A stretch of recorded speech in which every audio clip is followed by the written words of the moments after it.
because the current is not polite. Chapter 7. What Remains After the Song. Her last weeks were a series of smaller rooms. Visitors came like seasons, bringing oranges, knitting, and stories they had saved for better times and decided these counted. Graham's father visited once, then again, as if he were experimenting with humility like a new instrument. In the presence of the inevitable, men make choices about who they will be after. Elena grew quieter, not because she had less to say, but because life's last answers resist being spoken. She asked Graham to bring the violin. On a day with thin sunlight, she played a simple piece with pauses that stretched like bridges across water. He realized then that silence was part of the melody all along. She stopped not at the final bar but half a beat before, as if to leave room for what comes next. She told him to finish school, to forgive himself for any fragment of this he had decided was his fault, to visit his father on Sundays without turning it into penance.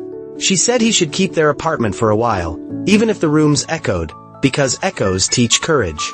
He promised, and for once the word promise did not feel like a risk but a rope.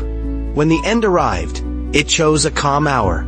She exhaled as if setting down a bag at the end of a long trip. He held her hand until its temperature matched the room and then longer still. The nurses moved with practiced kindness, making space for grief to breathe. At some point the hallway clock coughed up a minute he would remember forever. Graham walked out into a city smoothed by rain. His father was waiting on the steps, hat in hand, a man stripped of his armor by weather. For a moment they were neither magnate nor son, just two human beings holding what had been taken from them by the same sky. The older man began an apology that melted as it formed. Graham stopped him gently. He said there was nothing to repay. There was only the task of carrying forward what had been given freely. In another life he might have taken pride in such a sentence. Now it was simply true. They stood together until the rain decided it had said enough. Years later, when this tale is told by a man who has watched a number of winters, what remains are not the hospital rooms or the checkbook shame or even the courthouse vows.